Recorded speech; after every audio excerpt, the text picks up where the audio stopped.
Welcome back to All Things Baseball Podcast. We're your hosts, John and Johnny, and we have another great episode. Mm-hmm. Now, before we get into that episode, we wanted to share something quick with you. We're involved in something called You Make the Call Night, and it's a special night, and it's really honoring my cousin Patrick, who passed away last year. He died of kidney disease, but he suffered from mental illness his whole life. Yeah. And we wanted to honor his legacy, his brothers, our friends, my brother, all of our family. And so we're raising money for mental health awareness. And the proceeds will go to Wellstone Behavioral Services. And if you're interested in giving, or if you have somebody who's been, maybe had some issues with mental health, you can go to Mangini-marketing/team-IUTA. And then you can learn more about how to donate or buy tickets for the game. Yeah. It helps out a lot. And we really appreciate the support. It means the world. It's going to be a great event and a great night. So with that, we want to talk about our episode with Coach Hunter. Excuse me, Coach Hunter Royer. Yeah. And Coach Hunter Royer is the UAH coach here in Huntsville. Great baseball coach. We learned a lot. Yeah, we did.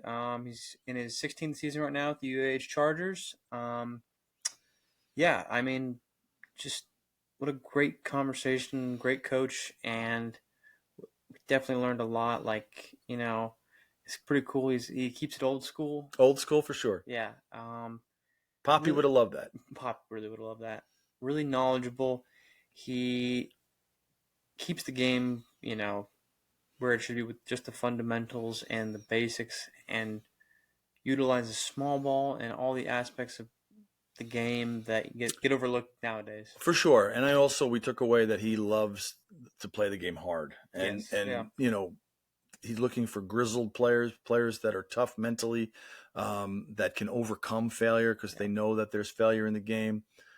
So he talked a lot about his old school ways, but really, I think baseball, like he mentioned, to paraphrase him, why change so many things that have been great for 200 years? So it seems like sometimes there's a lot of change in the game, and maybe, for good or worse. Yeah, maybe it's just get back to playing hard, playing aggressive, being there for each other, run on and off the field, show some great energy, and work when people aren't watching. So that was an important message that he gave us. Very, very important. Yeah, no doubt. Just a great coach overall, and really excited for you all to listen to this. And with that, let's get in with Coach Royer.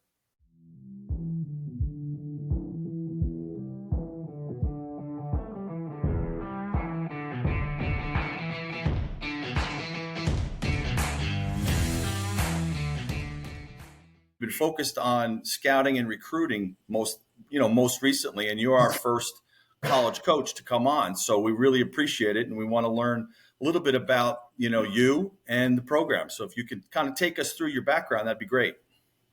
I started out coaching college in 2000. The fall of 03. I was at West Alabama as a graduate assistant.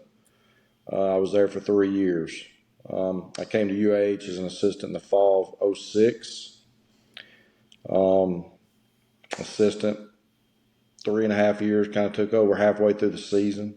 And so I've been here. I've been head coach. This is my 16th year, I believe. They kind of start to all run together as they add up. Absolutely. You're the winningest coach in the program's history. And I'm just looking at, kind of what we saw online.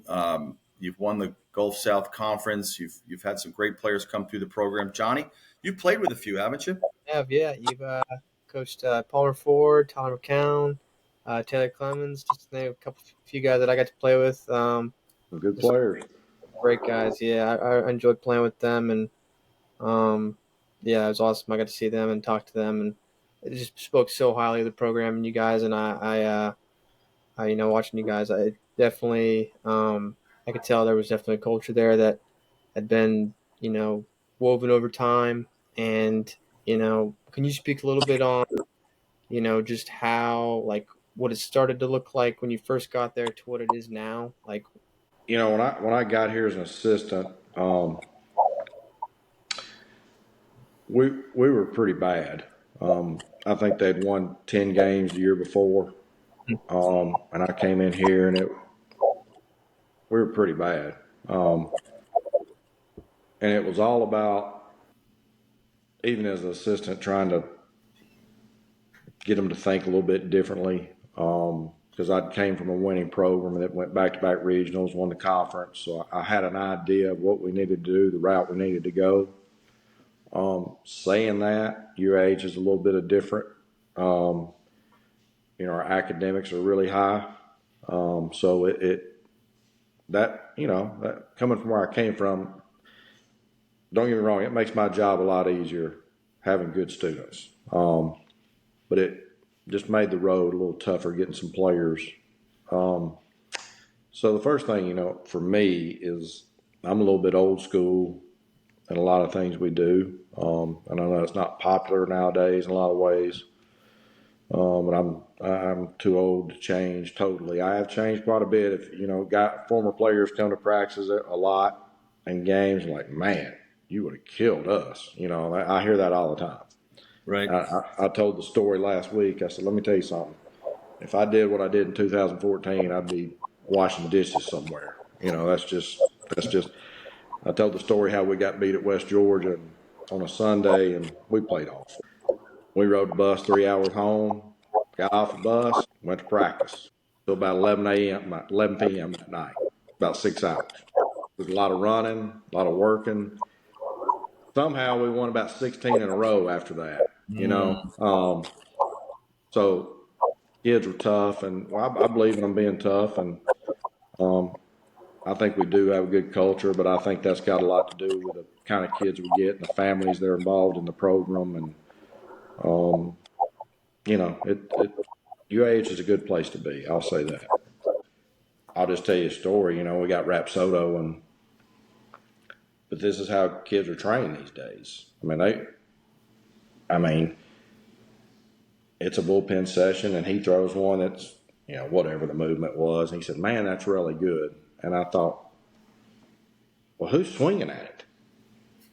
My 12-year-old wouldn't swing at it. It bounced 5 feet in front of the plate. Who cares what it's spinning? Who's swinging? And I shut down Rapsodo that day for the rest of the year, by the way. So that's just old school. But I need to know more about it. That's why we hired a pitching coach this year. I told him, hey, you need to know all those nuances. He played for me. We get all this stuff. They want to be taught that way. They want to be told about spin rates, this, that, and the other. But if you can't throw a strike, it don't matter. And you'd be surprised what an epidemic throwing strikes is in college baseball. The walks the last 2 years, even Division I, have broke records 3 years in a row. Right. It's an epidemic. It really is. I didn't know that, but I can tell you that just from Johnny and I coach a middle school team here in South Huntsville, and we're constantly seeing kids overthrowing. They just overthrow. They're obsessed with the velocity, and I certainly understand that people want to throw harder, but not at the expense of control. And so we spend a lot of time bullpenning and just telling them to dial it down and stay within themselves. When they get 0-2 and they want to rear back and throw one hard or harder, we say, hey, that's great. That could be a strikeout pitch if you throw it up around their neck and they chase at 0-2, but you got to get to 0-2 first. So that I would say it's a little surprising to hear that it's still epidemic in college, but we were watching a minor league game on MLB the other day, and they were talking about a player. We actually watched the Yankees and the Phillies, and the Yankees were up 7-0 in the last inning. All right. And then the Yankees were up 7-0, and the Phillies came back and scored 8 to win it. And they were talking about the kid. There's a rookie, great stuff, and they were saying, let's see what he's made of. And I'm not saying anything against the kid. He might end up being a great pitcher, but he was overthrowing, and they pointed it out. And he's 24, 25, and he's trying to make the club. So to your point, throw strikes, change speeds, the Greg Maddux way of pitching still is relevant at any level. I mean, yeah, one of the best pitchers we've had since I've been here. I think he's second all times in career wins, and he was all conference, all region 2 years. His sophomore and senior years, the stats are so similar. 110 innings his sophomore year, 11 walks. 110 innings his senior year, 9 walks, and he was 80 to 82 miles an hour left-handed. Wow. He could throw his changeup anytime, anywhere, and he could throw a fastball in anytime he wanted late in the count, and it would freeze him at 82 miles an hour. Right. And that's another thing. Kids, for the most part these days, do not like throwing in. Right. They're scared they're either going to get hit or hit them or something. Yeah. It's hard. It's hard to get them to throw in. It doesn't matter how hard they throw. Right. Yeah. That's a great point. So, okay. So I'm getting the picture, and I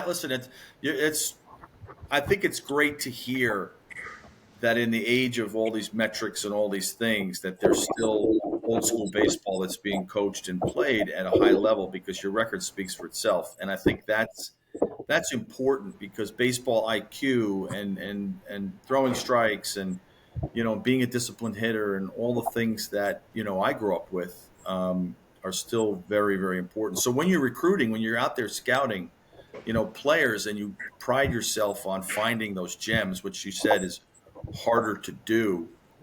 Like, when do you kind of look at a kid and say, you know what, he's talented, but he just can't play for me, or he's not the most talented, but I really like this kid? I speak to teams all the time, travel teams in the summer. Coach will ask me to come speak or whatever. And I tell them the same thing. If you want to stick out like a sore thumb, and trust me, I hear this from all my colleagues, play hard all the time. If you want to stick out like a sore thumb, play hard. Like, when you hit a ball to second base, run as fast as you can through the bag, even if you're out by 10 steps.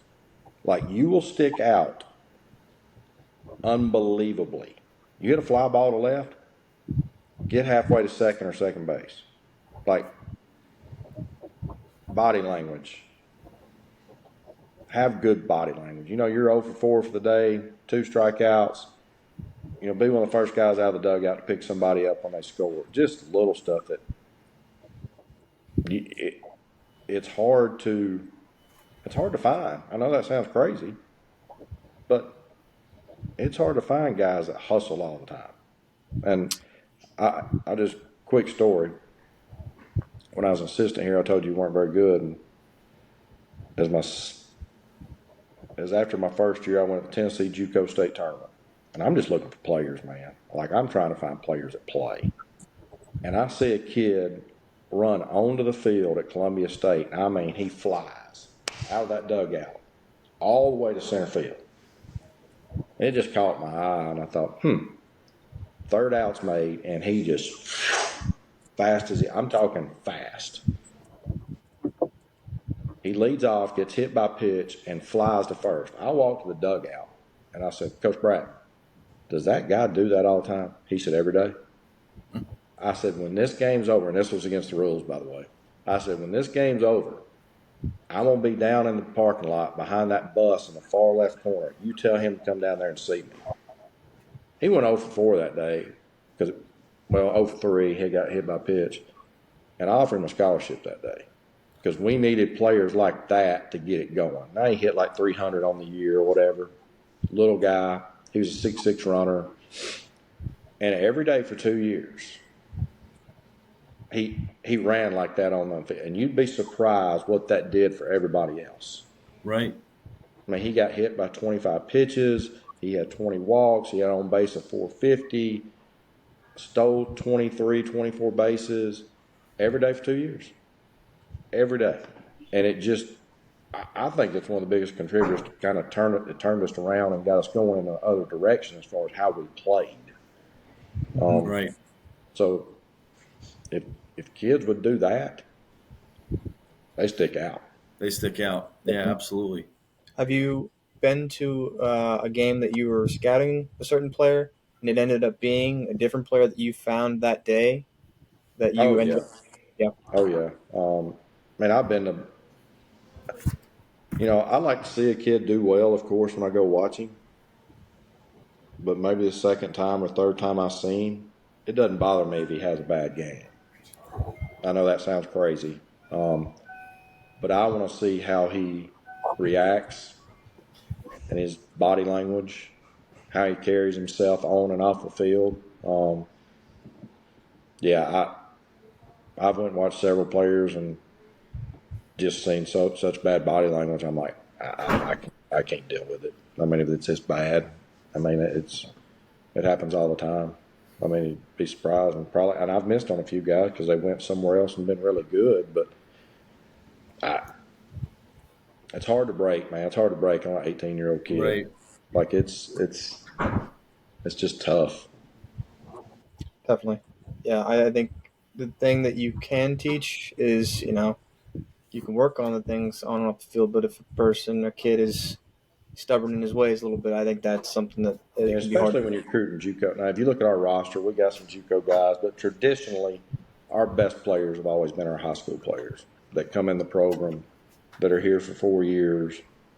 And we've had some good JUCO players, but a transfer here or there. But our best players predominantly been our high school guys, and you get a guy out of JUCO when he's 21. Those guys are really hard to change a little bit, and I just remember some of them. Yep. yeah, it's hard. I had the opportunity to play a little bit at Motler State. Mentioned Tennessee JUCOs, and I've definitely encountered a few of those stubborn ones, and some just never stayed. And I think, yeah, it is so hard to kind of help your team in a way that where you got one guy who's kind of a cancer, two guys that sometimes it's hard to keep the train moving. So I definitely understand that. Tough. But yeah, kind of want to switch gears a little bit. What is a showcase or an event that you get the sense, because usually a showcase or an event they're not playing live games, but what do you see in these events that you might take away from and say, okay, I need to go watch him play live, see some of his games? Yeah, I mean, we do. I'll just give you an example. We do 2 showcases a year, one in August. Sometimes we'll have 10 other colleges there. And it's gotten to the point where there's close to 100 kids every time. And a lot of kids from, Nashville. We've had a kid come from Michigan. We've had kids come from Illinois. And obviously you're going to see them run. You're going to see them throw. We do kind of do a small scrimmage where pitchers throw to 3 hitters at the end just to get them on the mound and see that. Because, you sit there and watch guys throw bullpen all day and throw really good, but you get them throwing hitters and all of a sudden everything changes. That's just reality.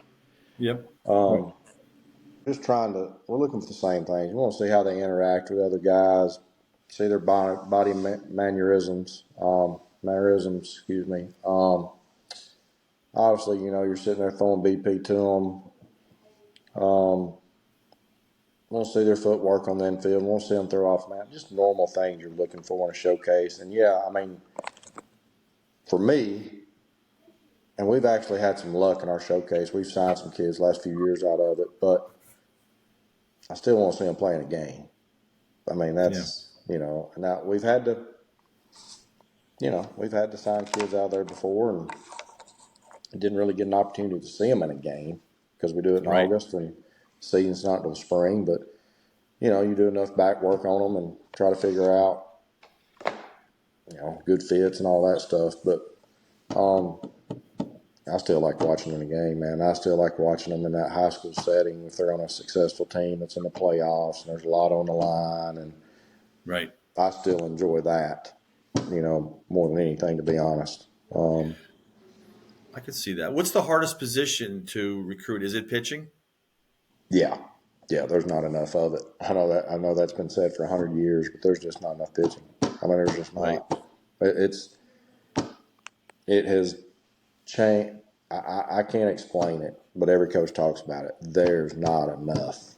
I don't know if some of it's due to. I think some of it is due to, you got guys who are 85 that want to be 90, and they just need to be 85 and throw multiple pitches for a strike. Right. And more about locating. I'd say there, you see a lot of guys in high school that play shortstop, but a big percentage of them can't play shortstop at the next level. They have to move to second or third base. But, if I could sign probably 4 really good shortstops, I'd just go ahead and sign them all and just move them where you had to move them to play them. Yeah. But I'd say pitching and shortstop, that's a big one. Those are 2 big ones. Pitching and shortstop. Interesting. Yeah. With the changes in catching, the way that they teach framing now and receiving on a knee and staying on a knee when somebody's at first base. Right. What do you think of that? And is that We're not on a knee when somebody's on base. I can tell you that. Oh, thank goodness. We play schools that do it. Right. I just can't. I don't want to say our guys aren't good enough. I don't understand why everything's got to change when it's been done for 200 years. Like I don't get it. Some things, like in pro baseball they don't run anymore anyway, so it doesn't matter. It's not like you have Vince Coleman and Willie McGee and guys are stealing 120 bags a year. Right. I mean, you may watch 3 games and nobody ever steals a base. Right. It's true. But pay you for homers. Yeah, Johnny caught, and I taught catching just because I went to so many clinics, and we learned from some of the best, I think. But then I don't know when it started, 5 years ago, 7 years ago, 8, whatever it was. All of a sudden, they started teaching the one knee, and even with runners on base, and it just became like, why? And a couple of weeks from now, we play Carson Newman, and Coach Griffin up there is a friend of mine, and if you follow catching stuff, I'm gonna go out on a limb. They call him the catching guru. He's probably one of the top 5 catching coaches in the country.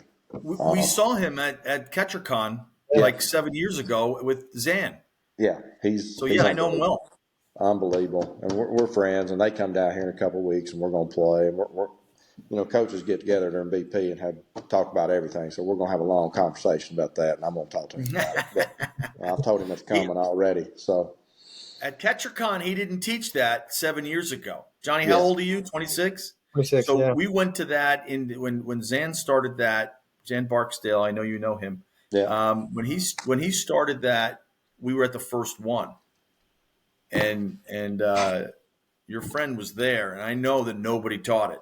So this was 7-8 years ago, and so I think you should have a long conversation. And I know he's obviously knows more about catching than I'll ever know, and I appreciate that. But I would love to follow up with you and hear what that conversation is about. Yeah, he's got a Twitter handle, and he puts stuff on there all the time. Our catchers doing drills at practice and stuff. He's really good, man. He's really good. He really is. We learned so much from him and Zan and Jerry. I think Weinstein. Yep. And some others, some amazing, catching coaches. Well, that's it's interesting that I really like the fact that that you're still looking for pitchers with command and staying within themselves and learning how to pitch. I think that's so important. We've got a closer right now, and I guess his metrics, his ball rises a little bit, got a little spike spin on it, and every time he goes out there, I'm like, how does this guy get anybody out? I mean, he's 80 miles an hour, left-handed. Our closer, he's going to be top 5 all-time saves at UAH. We started him a game last week, went 6 innings. He throws 1 pitch. Really? One, a fastball. And it's He 80. just spot. Yeah. He 81. does it tail? He Does gets it? a What is it? lot of swings and misses about letter high. I I don't don't get know. it. If you watch, Okay. you'd be like, how's this guy getting by out? Arm Um, slot, yeah. it's unbelievable. But one thing he's got, and not in an arrogant way, him and his high school coach, we talked about this the other day after the game. And there's an arrogant way and there's not an arrogant way. His way is not the arrogant way. He may face 3 hitters, and the first guy lines out to short, the second guy lines out to center, and the third guy lines out to left, and he's going to walk away saying, I'm better than all 3 of those guys. In a good way. Sure. But he gets so many swings and misses, it's unbelievable. I mean, I have no answer for it. I've had other coaches be like, just so mad after the game when I shake hands. I'm like, how did we not hit that guy? I said, I don't know. Right. I can't tell you. So I guess it's command, and then knowing, I mean, you got to have confidence. And got you to got have to believe in confidence. yourself. You can't be scared, and he's not at all Right. of any situation. Right. So, a Right. lot to be said for that. Lot to be said for that. No question about it. So, what advice would you give anybody if parents or the players are watching? What advice would you give them in terms of what you're looking for and what college coaches are looking for? You mentioned the hustle. You mentioned that's a huge thing for you. What else should they be thinking in terms of maybe reaching out, or do you not like Yeah. to, how does that work, Well, that I process? think reaching out's a good thing, but also people have to understand how many emails we get. Like Right. we get a lot, and I'll be honest with you, a lot of them probably get lost in the shuffle. That's just the nature of the beast. But I would tell the parents to let the kid do it. Let him be the one to take charge. Let him be the one to reach out. Let him Right. stay out of the way. I mean, I don't mean that badly. Let them show the initiative and not the parent. And if the kid doesn't want to show the initiative, then he probably really doesn't want to play anyway. It's probably more you want him to play. Right. Right. Yeah. Because I think that happens a lot. So let the young man lead the way and send stuff and go from there. And it's not. There's nothing wrong with reaching out through email. There's nothing wrong if you can get a coach's number to text him. Hey, this is blah blah blah. That's where I go to high school. I'm interested in your program. And Like a short clip.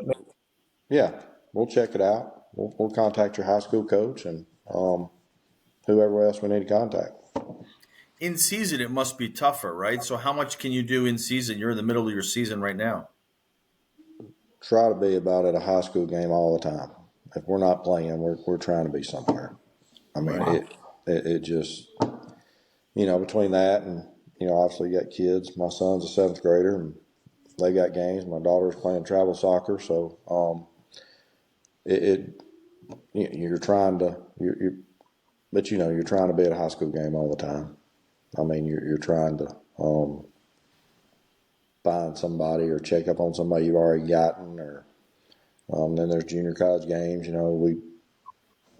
Our assistant, he missed a couple weekends ago because he was gone all weekend recruiting when we played, and that's part of it. Right. But there's just you just got to get out and find them. I mean, because it's. But I love watching high school baseball. I do. That's awesome. I like to tell stories about kids because being a middle school age coach, I like to see the development of kids and then see some kids that you have a lot of talent. Maybe they don't develop like you hoped, but then they're players that you're surprised by. I know you mentioned earlier you pride yourself on finding those gems. How do you get a kid to accelerate his rate of improvement when you have him? So you've got someone that you like, but maybe they need to lift more, or they just you like something about them, but you want them to accelerate their rate of improvement. How do you go about doing that? That's got to be tough. Well, it's been done several ways. It's been done with calling a guy in the office and talking to him, and he's, yes, sir, I'm going to get after it. I'm going to do this. I'm going to get in the weight room. I'm going to do this over the summer. And,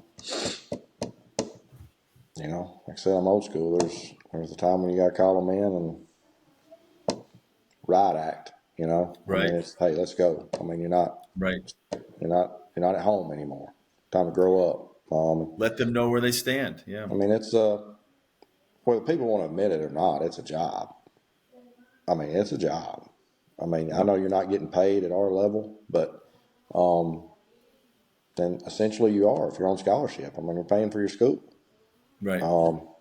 And you have to understand, I used to tell kids this all the time, no matter how good you are, whether you like it or not, we're always trying to find somebody better. I mean, it just is what it is. I mean, it's, and you want people to push people. And you want competition. I tell them all the time, if we don't have competition, we're in trouble. Right. And we have had that this year. I looked out there last Sunday and we ended the game, had 4 freshmen on the field, and or Saturday, and we've got some really good freshmen. I mean, some guys that are, one of them's leading our team hitting right now, like 404 or something. I saw that. Yeah. Yeah, and another one, he's from Westminster, and got one from West Limestone that's playing really well, and so we're never been scared to play freshmen if they deserve to play. And, so it's, guys just have to be willing to work. But I told some of our older guys that were struggling early in the year that we'll play a game. We finish the game, go in the locker room and talk. And before I get everything settled and leave the locker room, those freshmen are down there in that cage hitting. And they're up there at night hitting. Our best hitter last year hit over 400. It's no secret. Like, there's no secret to success. I mean, it doesn't guarantee you're going to hit 400, but I can promise you this. If you don't work hard and put in the time, I can guarantee you're not going to. So you got to put yourself in a position to be successful. And if you're not putting in the time, I mean, practice time's not enough. Like, that's not enough. You got to be willing to do it when nobody's watching. So it's, I oftentimes wonder, one of the hardest things I hear coaches talking about too is kids aren't used to practicing anymore. When I was growing up, and probably you were growing up, I mean, we practiced in the summer a lot when we were 15 years old. Definitely. They don't practice anymore. Most of the time travel teams don't practice. Most of the time. They might practice before the summer starts a couple times to get them together. Right. They don't practice. Training, but not practicing. Yeah. It's hard to make them understand how important team practice is. Right. I don't think kids really like to practice just because they're not used to it anymore. My dad, who coached me and up until, probably 15, I played Mickey Mantle up in New Jersey, which was 15, 16. And he loved doing situations. He just loved getting the team out there and giving them a situation, and say, all right, it's bases loaded. It's the 7th inning. The score is this. He would give you a situation, and then he would hit the ball, and he wanted you to think about ahead of time what the situation was and what you're doing with the ball. And he was huge on situations. And so I find that when we're coaching, a lot of kids just want to take BP. They want to throw a bullpen, take some grounders and some fly balls. But the IQ, some kids have it maybe, base running. You know this better than I. Some kids, they just have an instinct for base running, and some kids, it's really hard to teach it. And you can't teach instinct, but you can at least get them to think like, okay, I'm on second base. I'm not forced. The ball's hit to this side. I'm not, I'm not going to get in a pickle here. But it's, to me, you have to drill these kids and practice baseball situations as much as possible, because when you get in a situation, it could be win or lose, but on a baseball IQ situation. I mean, we do 27 outs all the time. Well, that's a good one. I mean, it's just whether it's a coach behind the screen throwing, or if it's a coach doing front toss to or soft toss to outfielders, get them to hit ground balls to the infielders all the time.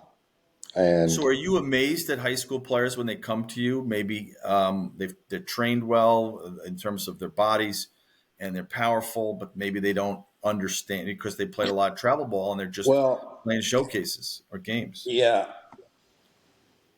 this is one of my biggest complaints, and I think a lot of coaches we talk about this all the time. You go watch all these games in the summer. Golly. And these guys, let's just say from their freshman through their senior year, they play 120 games in a 4-year period. Let's just say that. And I ask them this in the office every time on a recruit trip. You play all these games in the summer. Does anybody care if you win or lose? I get the same answer every time. No, sir. I don't care what anybody tells me. That rubs off. Like, if it don't bother you to lose, I don't care what anybody tells me. It rubs off on you a little bit. Like, you just get, and you think about all the games you watch in the summer. They don't steal bases. They don't bunt. They don't hit and run. Things that you have to do in college baseball. They do not do. I don't know the last time I've seen a guy bunt in summer. It's been years. I'm talking about just a sacrifice bunt. Right. And we get them the first week of school, and we spend a week on bunt because nobody can bunt. Right. I mean, it's pathetic. I mean, you can't bunt. Yeah. A coach is throwing BP, and you're fouling them off, you're whatever, and your coach gets mad, and they don't understand. Well, like, you can't bunt. Right. And those are the things I think is irritating, that you play so many games. It has to be, because it's so much easier if you're trained at it to lay one down than it is to hit a 2-run homer. So you got a guy on first base. I know they want to hit away, but the situation may call for a bunt. Yeah, I mean, we're playing West Florida, and traditionally they got the best pitch in the league, and you're not going to score 7 runs a game. And I mean, our pitcher's throwing well, and hey, it's a 6th inning, it's 2-2. We get a leadoff double. Hey, we got to get the guy to third, right, or to second, and try to score. Right. Do you generally give your hitters a little more speed? Do you give them the green light to maybe drag bunt or lay one down? Oh yeah. I had one of the best players I ever had. He was a catcher, Roberto Martinez, and he's coaching college baseball now. And when I tell you he was out of shape, and he probably weighed 240 pounds catching, and he's about 5'9". But he could hit, man. I mean, he's 370 hitter every year. His senior year, he had 11 drag bunts. They would back up. Nice. And he would drag. They never expected. And he'd just waddle on down to first, and beat it out. And yeah, that's A.J. Walden, who set the home run record here, he could drag bunt with the best of them. Mickey Mantle. I mean, it just, and it's a lost art, man. It's lost, and it's no matter how much you do it, you get the feeling they still don't want to do it. It's just for sure. Well, certainly in the major leagues, what everybody sees, they don't pay you to bunt. They pay you to hit home runs, and they don't seem to mind if you strike out 175 times. So yeah. I think it rubs off on kids, and they see that stuff, and they think that they can do that, and they can't. And we can't. I can't repeat any of it on here, but I'm sure you've seen on Twitter, like when Will Clark talks about guys striking out.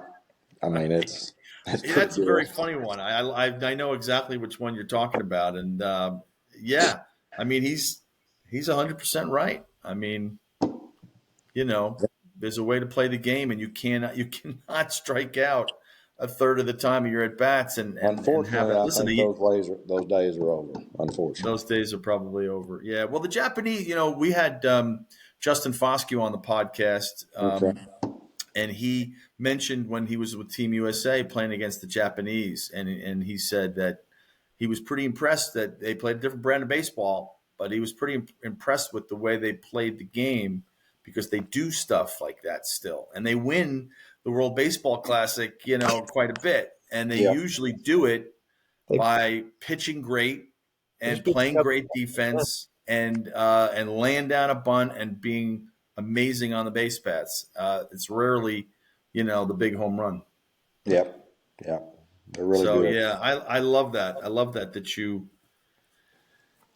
you're old school in that way. I think that a lot of players, there's still fathers and families that remember those days, and maybe their kid isn't Aaron Judge in terms of size and power, but can still instill in their kids, hey, you can play at UAH if you hustle, if you have enough talent to to learn the game the right way and play the right way. And I think one thing too is, I don't know if the right way to say this, but I don't know if people are actually truthful with young kids today about, it's D1 or bust, D1 or bust, D1 or bust. Right. You'd be surprised at how many calls we make. If I can't go Division I, I'm not going to play. Oh, I'm telling you, we get a lot of that, and it's getting more and more every year. And especially in JUCO guys, if I can't go Division I, I'm just not going to go.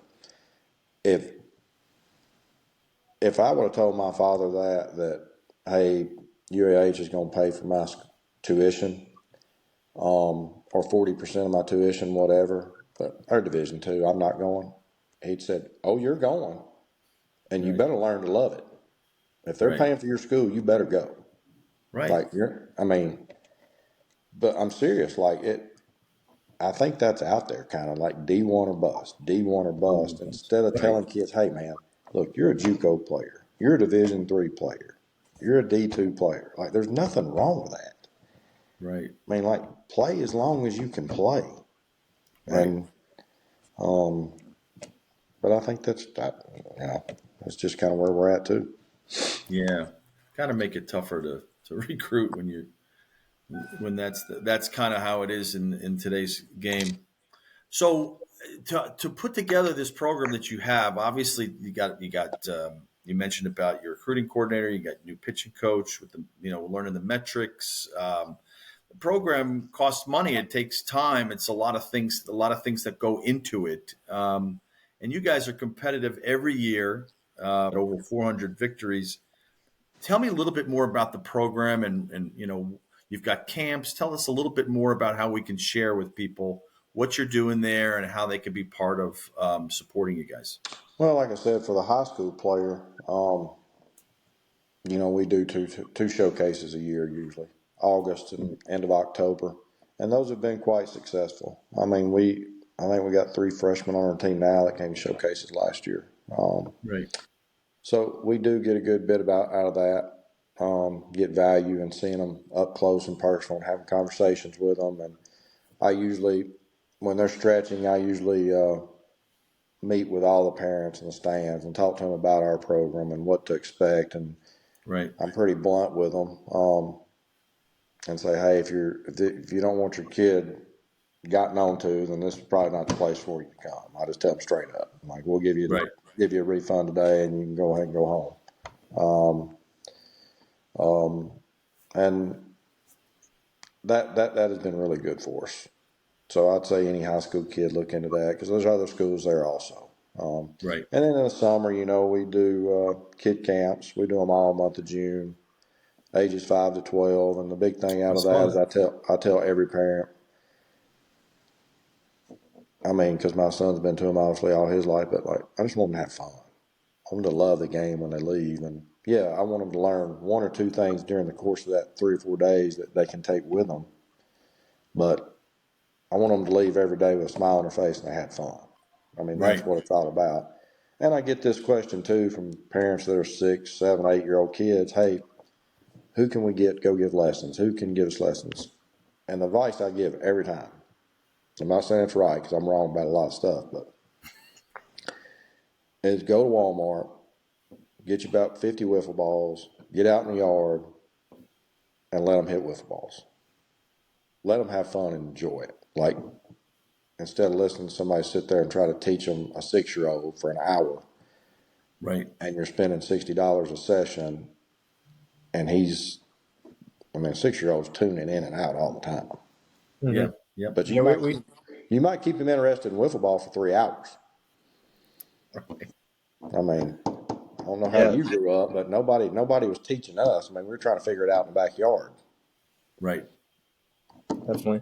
Yeah, I think that's how a lot of us I think start is the bare minimum, the basics. A stick and a ball, just hitting little wiffle balls. Yeah. We train kids nowadays, and it is a little bit of that, like where they might just be overwhelmed. Like we can't give them too much No. at the starting point. It doesn't work. So we try to strip down the lesson and just try to break down, like, what is something that anybody can do is just hit the baseball. Like we're not trying to do anything too crazy. And I mean, camps for that age to me is you want to teach them. We want to talk to them about being good teammates, about obviously school stuff like that. But we really want them to understand that being a good teammate, how important that is. And we, like I said, we do them all month of June. Do one in July. RoyalBaseballCamps.com, and it's good. We probably get close to 200 kids a summer, and some of them come to every camp. Some of them come to every camp time they're 5 through 12 years old, and then you see them again in high school when they're 16, and they come up to your coach. You remember I used to come to your camps, and that's fun. Yeah, it is fun. I mean, that's got to be rewarding. Absolutely, absolutely. And I love the fact that that's your goal, is to have them fun. My dad used to, God rest his soul, he used to get on me. Like Johnny played T-ball and then coach pitched. He's like, John, please, you don't have to play T-ball.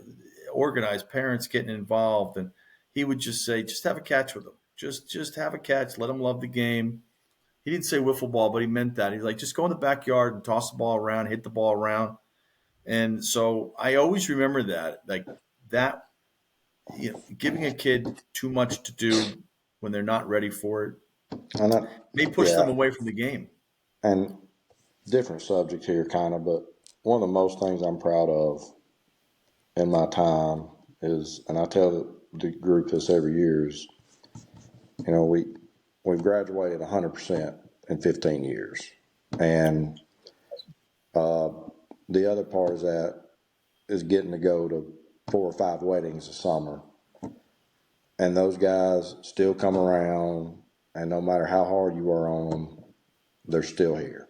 Okay, so we really learned a lot on this podcast from you, Coach. It's very helpful for us. We're still learning this game. We're learning the different levels of the game. We call it All Things Baseball Podcast because we just love everything about baseball. But the things that we know the least about would be like what you do in college baseball and how to put together a program and all these things. So we greatly appreciate you coming on and sharing all this stuff with our viewers. Yeah, well, I appreciate y'all, and I appreciate what you do for the game, especially locally. I mean, I really appreciate it. Can't get enough of it. And, anytime you guys, anytime you ever want to come out to Charger Park or anything like that, don't hesitate. We'd love to have you. And I really do appreciate you. We appreciate you too. And we definitely will. Our season ends in 2 weeks for the middle school season. Oh, yeah. And then Johnny and I plan on going out to some high school and college games and trying to catch, some of the excitement that happens when April hits. So all right. We'll shoot you a text. We won't bother you, but we'll definitely let you know that we're coming to see you. Yeah, we'd love to have you, man. Love to have you. All right, great. Awesome. Well, thank you so much again. Appreciate it.